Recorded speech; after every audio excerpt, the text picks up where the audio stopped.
नमस्कार। आइए बात करते हैं सबसे पहले आपकी कनिष्ठा उंगली के बारे में।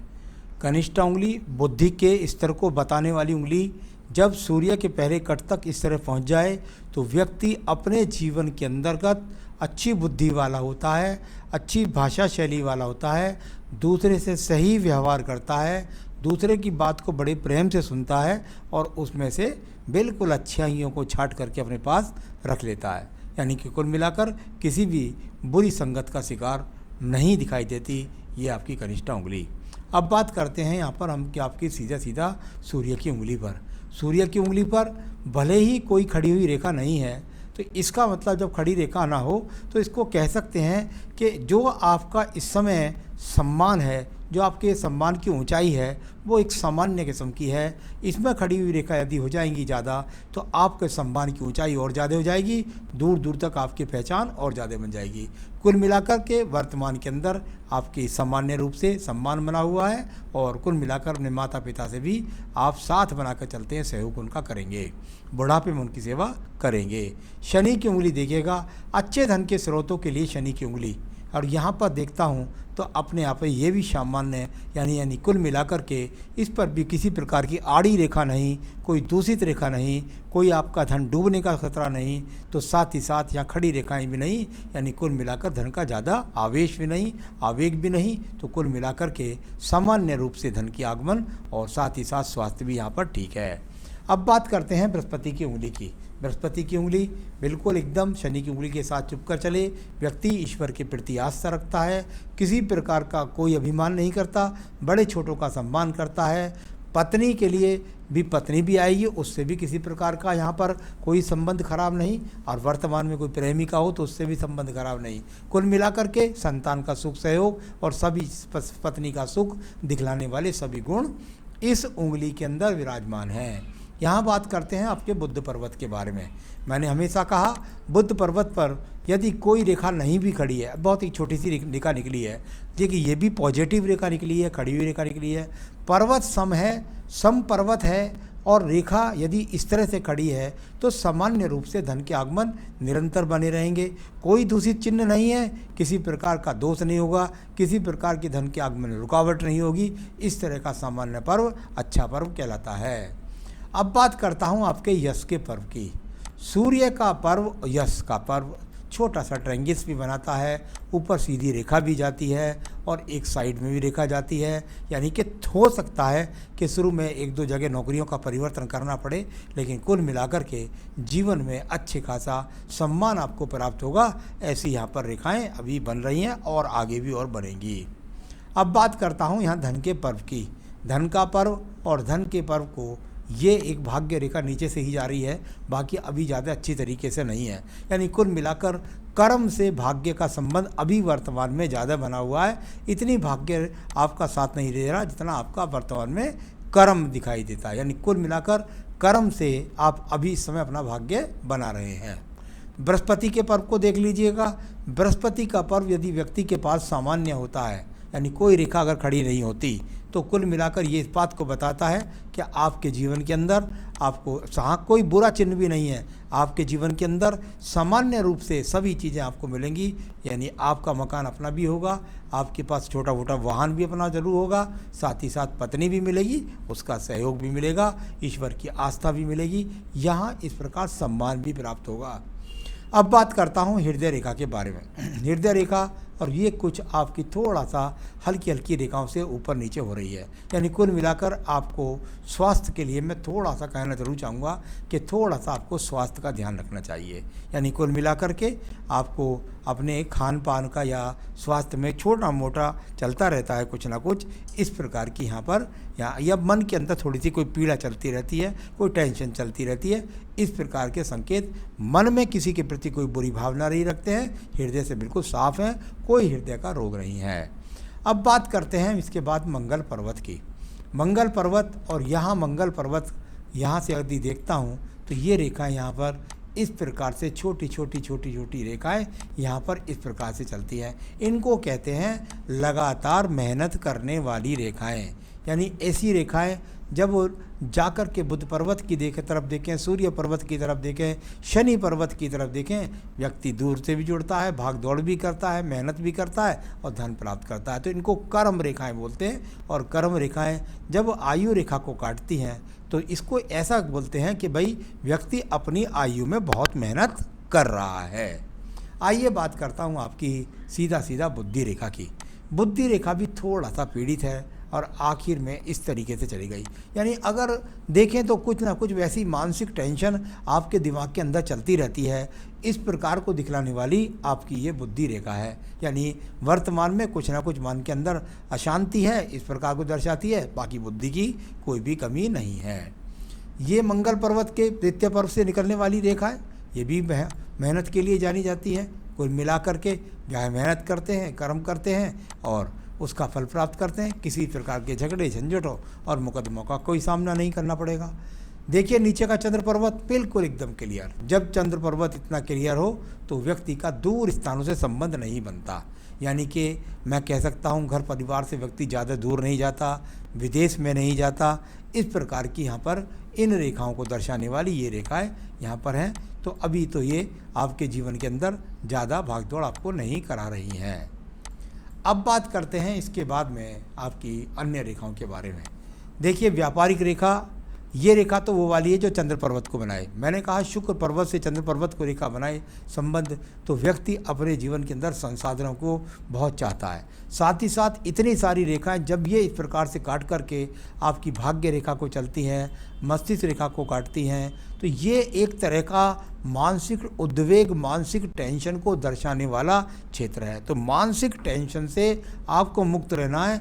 ये आपके मन को भी प्रभावित देखा मैंने हृदय रेखा से, ये बुद्धि रेखा में भी देखा और ये कई जगह आपको प्रभावित कर रही थी। ये इस तरीके से यहाँ एक दूसरे को काटने वाली रेखाएं, तो ये आपको इनसे थोड़ा सा बचना है। अब बात करता हूँ भाग्य रेखा के बारे में। देखिए यहाँ अगर बात करता हूँ मैं भाग्य रेखा के बारे में, तो ये यहाँ इस प्रकार से ये रेखा गई और आगे भी ये यहाँ से दूसरी और ये दीदी, यानी कुल मिलाकर कभी आपके जीवन के अंदर थोड़ा सा उठा पटक करते हैं, कभी दूसरे क्षेत्र में जाते हैं, कभी सोचते हैं कि दूसरे क्षेत्र में चला जाऊं, इस प्रकार से। और कुछ एक प्रकार से कह सकते हैं जब ये इनको लगातार रेखाएं काट रही हों, राहु रेखाएं, तो भाग्य लगातार सही तरीके से चल नहीं रहा है। तो भाग्य में काफ़ी परिवर्तन है, काफ़ी उठापटक है। अभी उम्र आपकी 28 वर्ष है और ये जो नीचे वाला क्षेत्र है ये मानसिक क्षेत्र को ही ज़्यादा, दबाव को ही ज़्यादा दिखला रहा है।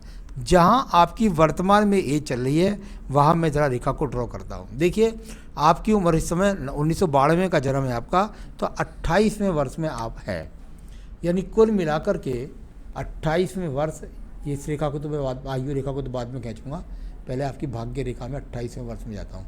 ये यहाँ पे ये, इसके बाद ये रेखा और इसके बाद एक और यहाँ, तो ये लास्ट वाली जो रेखा है ये ऊपर वाली, ये आपकी 28वां वर्ष है।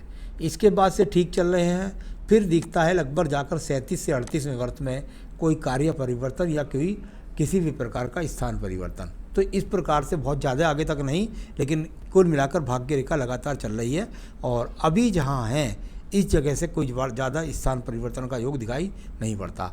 तो ये इस प्रकार से भाग्य रेखा है। अब बात करते हैं हम यहाँ पर आपके सवालों की, तब मैं आपके आयु रेखा के बारे में बोलूँगा। उससे पहले मैं आपका शुक्र पर्व देख लेता हूँ। शुक्र पर्व को देखते हैं तो शुक्र पर्व कहलाता है सामान्य संसाधनों का प्रतीक। कुल मिलाकर के पत्नी से किसी प्रकार का विचार मतभेद नहीं, और यहाँ पर कुल मिलाकर आपका शुक्र पर्व आपका ठीक है, यानी सामान्य संसाधन आपके पास मौजूद है। संतान रेखाएं भी बहुत स्पष्ट आपके हाथ के अंदर 2 रेखाएं हैं, बाकी ये पत्नी के हाथ से भी पता चलती हैं। तो चलिए मैंने ये सब बताया, अब मैं बताने वाला हूँ आपके सवालों का जवाब। मेरी आयु में कोई दिक्कत है क्या? क्योंकि जीवन रेखा भी बहुत पतली है और टेढ़ी मेढ़ी है। आइए मैं बताता हूँ, आपके दूसरे हाथ से ले लेता हूँ और ज़्यादा नज़दीक दिखाई देगी उसमें। देखिए यहाँ आपकी आयु रेखा को देखिए, पढ़ने का तरीका समझिए। ये आपकी आयु रेखा है, ठीक है। यहाँ ये आपकी मंगल रेखा है जो आपको सब चीज़ों से कवच का काम करती है, सब मुसीबतों से निकालने का काम करती है। अंदर वाली यहाँ पर थोड़ा सा गैप आ रहा है, इस जगह पर दोबारा हटा लो रेखा को, यहाँ पर ये थोड़ा सा गैप आ रहा है। अब ये गैप जब ये जाकर के इस आयु रेखा में मिलता है तो इसको ऐसा बोलते हैं कि आपके जीवन के अंदर स्थान परिवर्तन। यहाँ अगर मैं लगभग इसका गणित करता हूँ तो मुझे लगता है कि 32 से लेकर 35 वर्ष के बीच में आपको किसी बड़े स्थान परिवर्तन का सामना करना पड़ेगा, जो आपको बहुत ज़्यादा आपकी उन्नति तरक्की की तरफ आपको ले जाएगा। तो 32 से 35वें वर्ष में किसी बड़े स्थान परिवर्तन का सामना, कभी कभी नए मकान में प्रवेश करना, कुछ ना कुछ स्थान परिवर्तन का सामना अवश्य आपको करना पड़ेगा, जो आपकी तरक्की के लिए होगा। तो ये यहाँ पर आयु रेखा जो आप बहुत यूँ कह रहे हैं पतली है, कोई पतली रेखा आपकी नहीं है, बहुत सुंदर रेखा, बारीक रेखा आपके पास ये है। यानी कुल मिलाकर आपको हर तरीके से अच्छी उत्तम रेखा आपकी आयु रेखा है। तो इसके बारे में कोई भी टेढ़ी मेढ़ी रेखा नहीं है, कोई भी पतली रेखा नहीं है। जितनी सुंदर रेखा जी चाहिए वही आपकी आयु रेखा है। और आयु रेखा है आपकी लगभग यहाँ पर 78 से 80 वर्ष। तो बहुत सुंदर आयु रेखा, चिंता न करें किसी भी प्रकार की। अगर आयु में कोई दिक्कत नहीं है तो क्या मुझे शादी करनी चाहिए? 100% शादी होगी, बच्चे भी होंगे और करनी भी चाहिए। मैरिड लाइफ कैसी रहेगी? बहुत सुंदर, आपकी तरफ से कोई दिक्कत नहीं आएगी मैरिड लाइफ में, और ना पत्नी की वजह से आपकी मैरिड लाइफ सुंदर रही, चिंता ना करें। तो आपकी वाइफ घर में सबसे बना के रहेगी? बिल्कुल बना करके चलेगी। कोई ज़्यादा दूर तक की बहुत टेंशन लेते हैं, उसी वजह से ये सब रेखाएं ऊपर हृदय रेखा भी खराब हो रही है बिना वजह की टेंशन की वजह से, और ये आपकी बुद्धि रेखा भी खराब हो रही है। अब ये ठीक होने का समय आ गया जब आप मुझसे मिल लिए हैं, तो मैं उपाय भी बता दूंगा और आपकी बहुत सारी समस्याएँ भी मैंने बता दी है, उनके हल भी बता दिए हैं। डांस करता हूँ, साथ में प्राइवेट जॉब भी, आपको क्या लगता है आगे कोई सफलता मिलेगी? हम किस चीज़ से देखते हैं? हम देखते हैं क्या चंद्र पर्वत अनुकूल है? बिल्कुल बहुत कोई रेखा नहीं मिल रही, कोई बात नहीं है, वर्तमान में कोई सपोर्टिंग रेखा नहीं मिल रही है। शुक्र पर्वत पर मैं देखता हूँ कुछ पीड़ित क्षेत्र शुक्र हो रहा है, तो संसाधनों की थोड़ा सा कमी कर रहा होगा, तो इस प्रकार को समझ सकते हैं। तो कुल मिलाकर के आपको यहाँ बिल्कुल डांस करते रहिएगा और अपनी साइड बाई साइड जॉब भी करते रहिए। हर व्यक्ति का कोई ना कोई साथ में एक शौक़ होता है, उसको एज ए प्रोफेशन यदि व्यक्ति अपनाता है तो ये और भी ज़्यादा उत्तम बात उसके लिए हो जाती है। यानी नौकरी के साथ साथ यदि आप डांसिंग क्लास करते हैं, स्कूलों में डांसिंग क्लास देते हैं, या कोई जॉब भी करते हैं, तो ये तो बहुत सुंदर बात है। तो करते रहिएगा, इसमें कोई बुरी बात नहीं है। बहुत सारी रेखाएं अभी यहाँ शुक्र पर्वत से निकल रही हैं, हो सकता है आपके जीवन में वो व्यापारिक रूप भी ले लें, तो अभी करते रहिएगा, ये आपके लिए सही है। बहुत ज़्यादा अभी सफलता के योग नहीं दिखाई दे रहे, लेकिन ये मैं अभी बोल रहा हूँ 3-4 साल के लिए जीवन में स्टेप बाय स्टेप आदमी आगे बढ़कर सफलता प्राप्त करता है। आपने कहा मैं दूसरों के लिए कुछ कर पाऊँगा, सेवा कर पाऊँगा। बृहस्पति पर्व अच्छा है, अच्छी सोच है, क्यों नहीं कर पाएंगे? अभी मेरे पास सब कुछ है, हाँ, तो बिल्कुल अच्छी बात है। तो यहाँ मैंने देख लिया आपके हाथ के अंदर बस खामोखा की टेंशन थी, वो मैंने शायद आपकी दूर भी कर दी होगी, और बिल्कुल उसको ठीक करना है। और किस प्रकार से आप ठीक कर सकते हैं?